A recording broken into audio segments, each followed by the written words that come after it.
Hey everybody, my name's Nikki. Welcome to my channel. I'm really new at this, and to be honest, I'm really excited.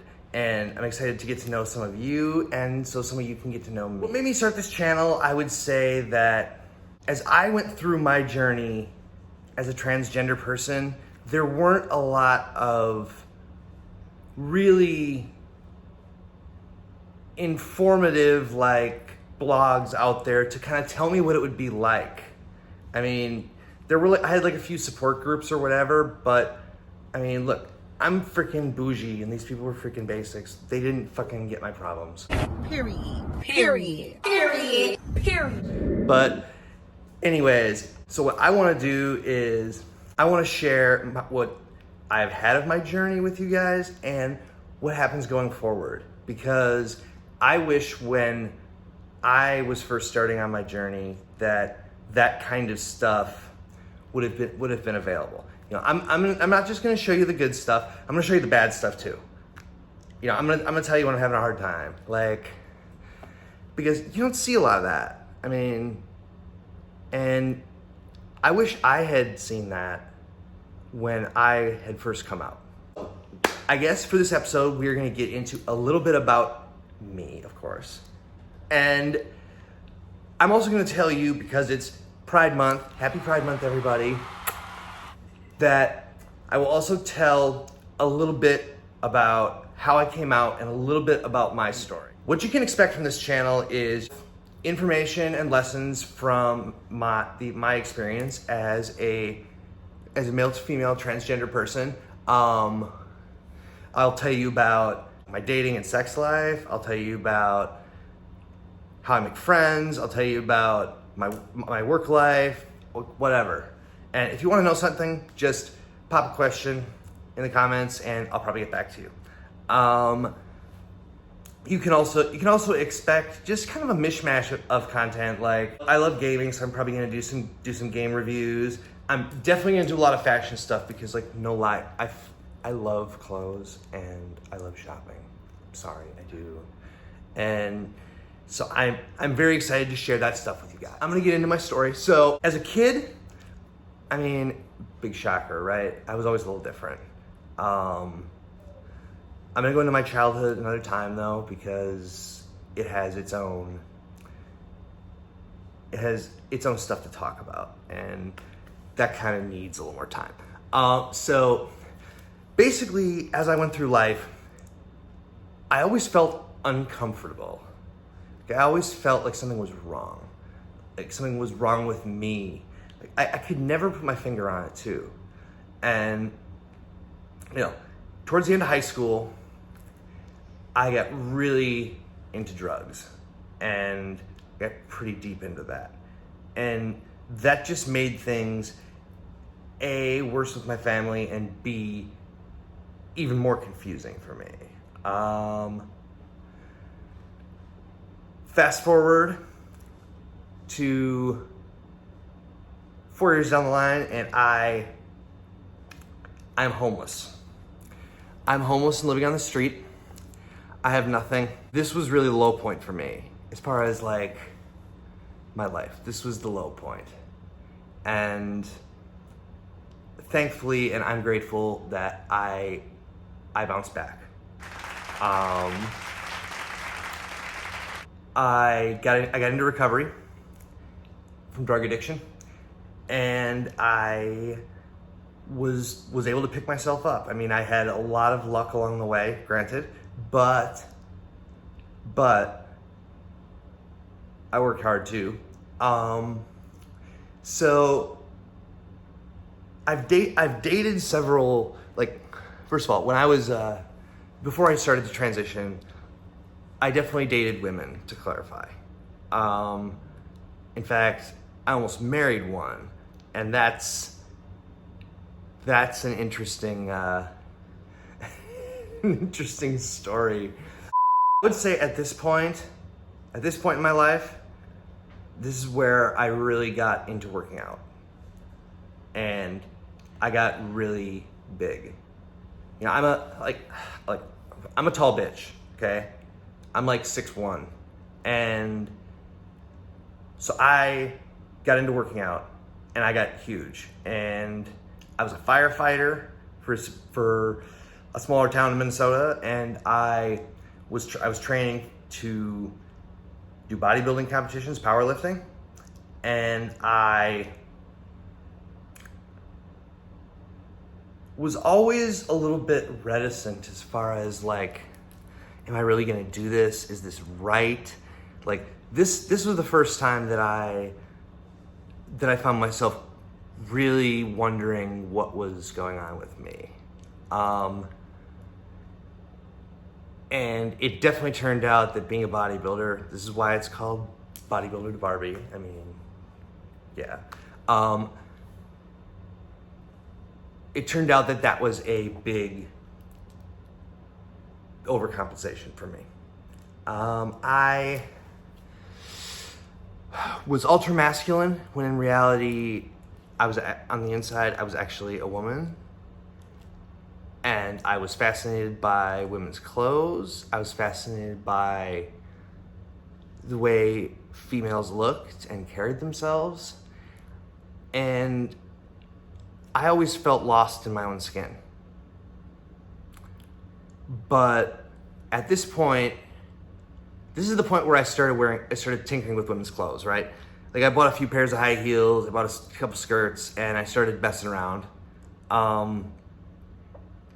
This is also the time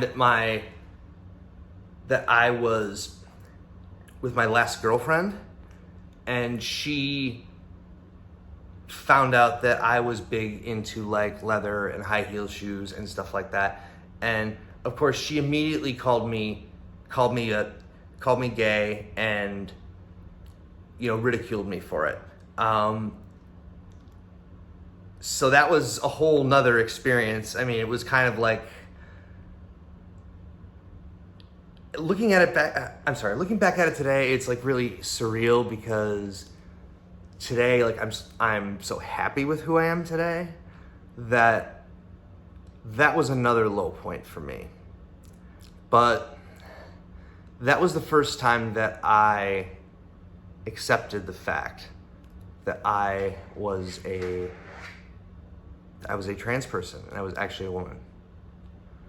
And I had this epiphany on a hiking trip, actually. We were on top of a mountain in Arizona, and we were the guide, and we were doing a vision quest, okay? So you got one big bottle of water and no food for 24 hours, and they gave you a tent and a sleeping bag, and they told you to go out in the woods and be there for 24 hours. Like no bathrooms, nothing. And what I saw was myself as a woman. And that felt right to me. Okay? So at this point I started living kind of a double life, and I started being a man part of the time, being a woman part of the time, and this is where Nikki LeRoux was born, okay? This was the first time I adopted that persona. It would have been 2015. By living this double life, I was just causing all this emotional stress with myself. And eventually what happened is I broke down and I attempted suicide at that point. I wasn't sure whether I was going to talk about that, but I won't go into detail, but I had a suicide attempt, and I decided that I couldn't do this. Couldn't do it. Because it was going to kill me. And so at that point, I resigned myself to being transgender, and I told my family. My mother said that she loved me no matter what, and my father didn't say anything. And beyond that, my family and I have had a we've run the gamut of issues, and there's another one right now that I'm not going to talk about, but it's not great. So at this point, I'm on my own, and different people have responded differently to me coming out. Some people have said, I never want to see you again. Some people have been like on the level accepting, but really they're like, they're disgusted by you and they don't want to be around you. And then there are people that are totally cool with it. And I really prepared myself for the whole range of outcomes as far as people went. There are definitely some funny stories as far as how people handled me as a trans person, because I do dress a certain way and I do behave a certain way, and it was definitely shocking for some people, but overall I would say it was received positively. I mean, obviously, bad bitch, duh. I still have a ways to go. There are still things that I need to do as far as surgically. I still need a facial reconstruction, which I'm looking into right now, and I still need a shave to help with my voice. At this point, I'm really making it a priority in my life to get those things accomplished. And as far as what my life has been like as a trans person since I came out, it's a trip. It's a trip. I've got stories from all ends of the spectrum, and I mean, I've got some pretty hilarious, like, epic fail stories of things that happened. And that'll be a whole nother episode, but just for a taste, there was a time where I was at a club with this guy that I liked, and at this point, I didn't have actual breasts. I had like the gel slip-ins, you know, for that you put in a bra. And as I was dancing with this guy, one of them flies out and scoots along the floor, and I just lose it. And I run out of the club, and I've not been back to that club to this day. I would like to say that I've never been more embarrassed, but it's not true, because other things have happened. I guess in conclusion, I would say that it's kind of been a mixed bag. But the biggest thing for me was that I got to a point where I couldn't live with the fear anymore. And I couldn't be somebody that I wasn't anymore. And I couldn't let other people's opinions dictate who I was or what I did anymore.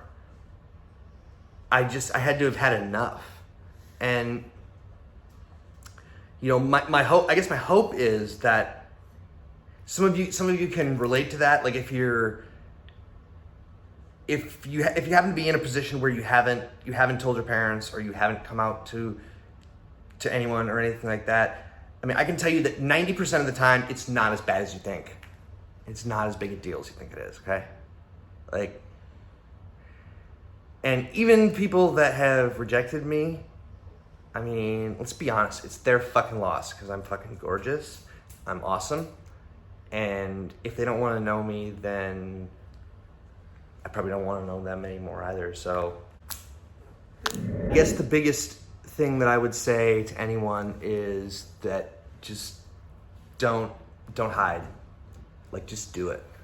Even if it goes bad, you'll have an experience. I promise. And even if it goes bad, you'll be fine. I promise. It was cool to talk to all of you. Like, this is totally new for me. This is the first time I've ever recorded. So seriously, I promise that it'll get better. But anyways, I hope you guys all have a great day, and I hope you all have a blast. I know I'm going to. And with that, I'll have some new videos coming out shortly. So yeah, I mean, for sure, check them out. Later.